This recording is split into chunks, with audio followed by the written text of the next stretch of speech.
Hello everyone, my name is Aditi. Welcome to Aditi biology classes. आज हम पढ़ेंगे स्पर्म के बारे में और साथ में जो कुछ टर्म है जो कंफ्यूज कर सकती है उनके बारे में।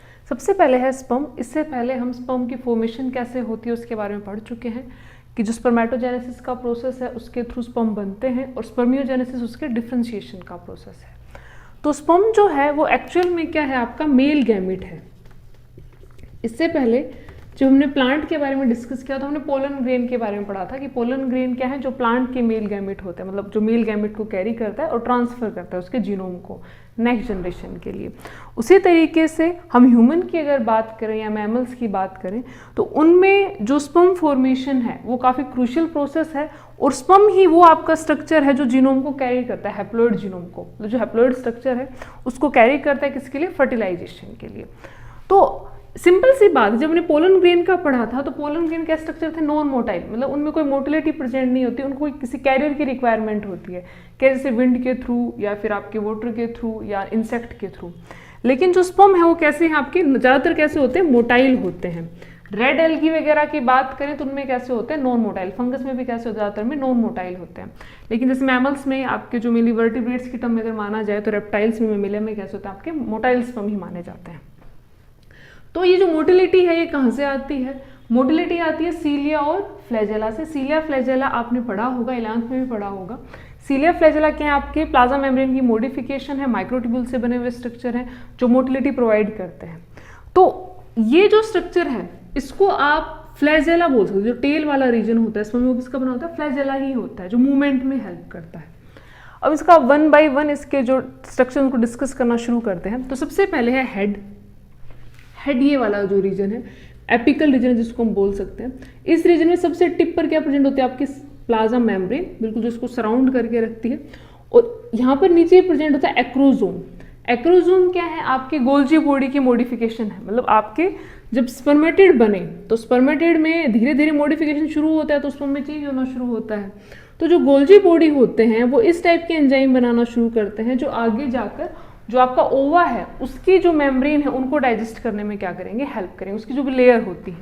तो एक्रोजोम में ऐसे एंजाइम होते हैं जो डाइजेशन में हेल्प करते हैं, किसके, ओवा की जो सराउंडिंग में लेयर, जैसे कोरोना रेडिएटा है, जोना पैलिसुडा है, उनको क्या करेंगे, डाइजेस्ट करने में हेल्प करते हैं। इसके साथ ही इस वाले रीजन में जो कॉम्पैक्शन होता है वो एक्सट्रीम होता है। जैसे आप ऐसे समझे कि मान लो आप कहीं घूमने जा रहे होते हैं, जब आपको पैकिंग करनी होती है तो आप कोशिश करते हैं कि आपके ज़्यादा सामान कम एरिया में क्या हो जाए, पैक हो जाए। तो उसी तरीके जो स्पर्म है, एक तो उसको मोबाइल होना है, मूवमेंट के थ्रू जाना है।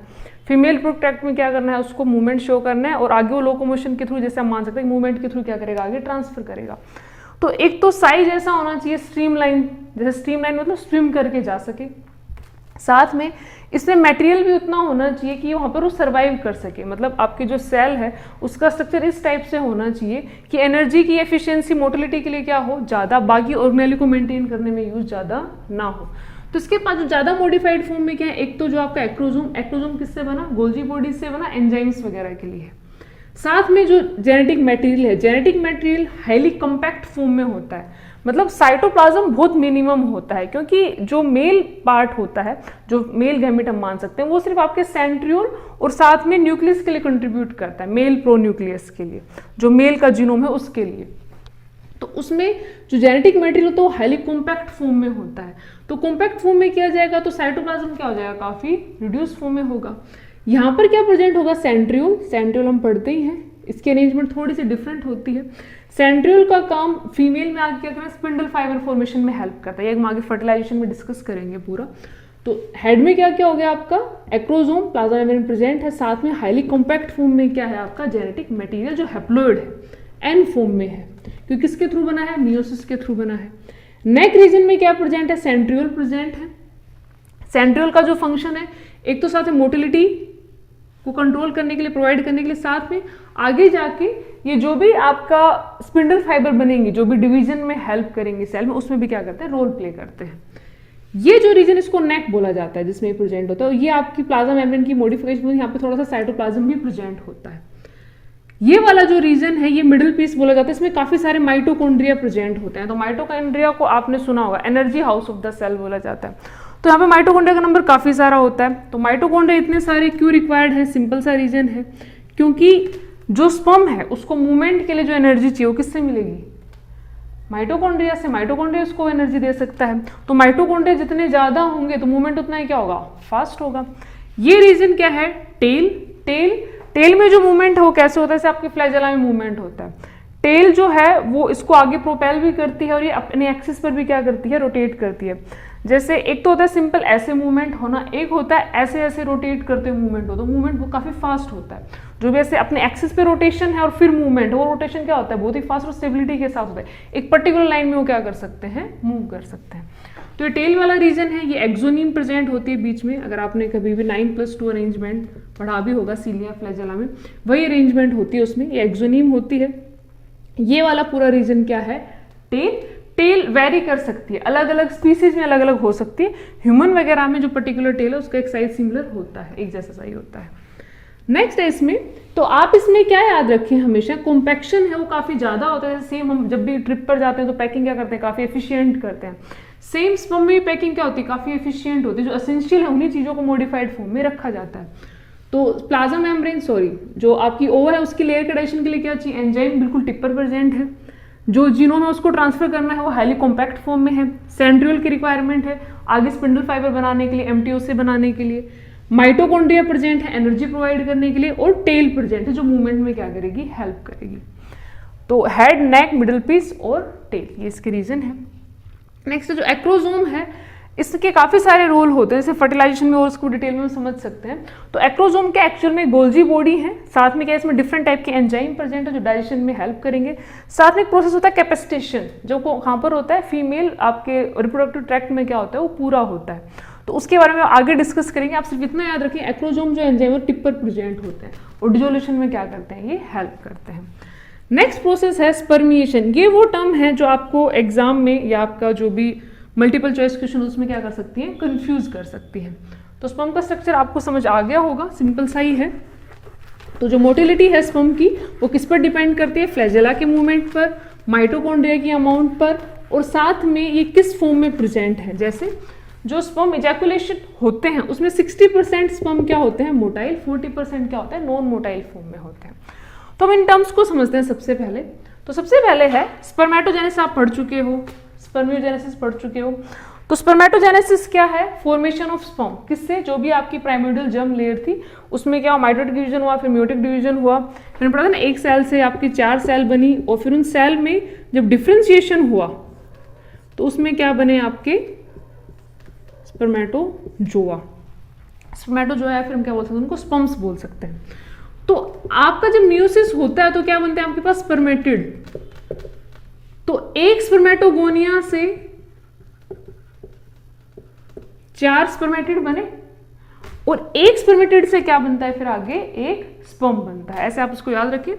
तो स्पर्मियोजेनेसिस का जो प्रोसेस है, स्पर्मियोजेनेसिस का मतलब होता है स्पर्मेटिड से स्पर्म में चेंज होना, मतलब वो डिफरेंशिएट हो जाएगा। और वो राउंड स्ट्रक्चर नहीं है, राउंड हैप्लॉइड न्यूक्लियस के साथ स्ट्रक्चर नहीं है, उसमें टेल है और हेड रीजन है, साथ में नेक डेवलप है। तो ये प्रोसेस है स्पर्मियोजेनेसिस। और स्पर्म बनने का जो पूरा प्रोसेस है, स्पर्मेटोगोनिया से जो स्पर्मेटोजोआ बने उस तक के पूरे प्रोसेस क्या बोलते हैं? स्पर्मेटोजेनेसिस। तो स्पर्मेटोजेनेसिस कंप्लीट प्रोसेस है जब प्राइमोर्डियल जर्म सेल से क्या बने? आपके स्पर्म। और स्पर्मेटिड से स्पर्म बनना क्या है? आपका स्पर्मियोजेनेसिस। तो इसको थोड़ा सा याद रखें। अब स्पर्मिएशन क्या प्रोसेस है? जैसे स्पर्म की जो फॉर्मेशन होती है वो टेस्टिस में होती है। टेस्टिस में आपको पता है, जैसे हम मान लो ये ट्यूनिक एल्ब्यूजिना वाले लेयर हो, यहाँ पर हम क्या बनाते हैं? इसमें सेमिनिफेरस ट्यूब्यूल मान लो बनेंगे, और यहाँ पर ट्यूब्यूल्स प्रेजेंट हैं। ट्यूब्यूल्स का हमें स्ट्रक्चर पता है, यहाँ पर क्या प्रेजेंट होती है? इनमें सर्टोली सेल प्रेजेंट होती है।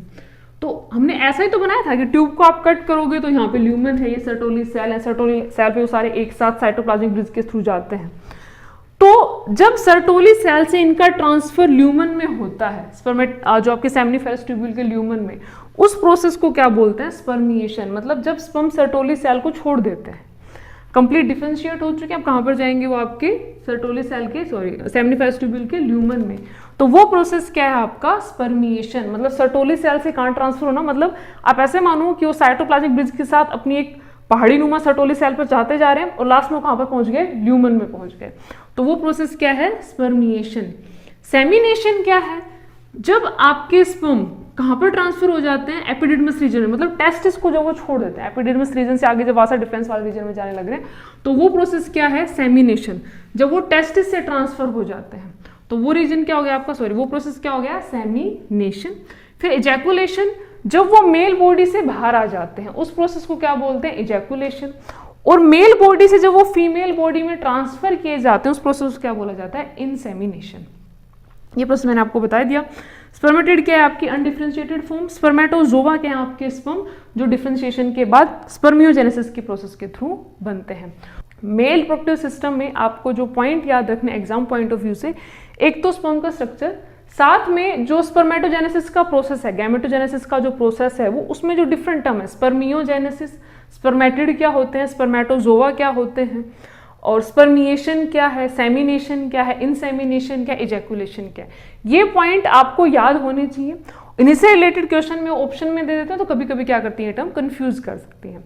तो नेक्स्ट वीडियो में हम डिस्कस करेंगे फीमेल रिप्रोडक्टिव सिस्टम के बारे में, साथ में उसके स्ट्रक्चर के बारे में, साथ में फीमेल रिप्रोडक्टिव स्ट्रक्चर में जो डिफरेंशिएशन है, मतलब आपकी जो मुलेरियन डक्ट कैसे डिफरेंशिएट होती है, ओवा की फॉर्मेशन कैसे कंप्लीट होती है। ये वीडियो आपको कैसा लगा मुझे कमेंट सेक्शन में जरूर बताएं। अगर ये वीडियो आपको अच्छा लगा हो तो इसको लाइक करें, शेयर करें और चैनल को सब्सक्राइब करें। Thank you.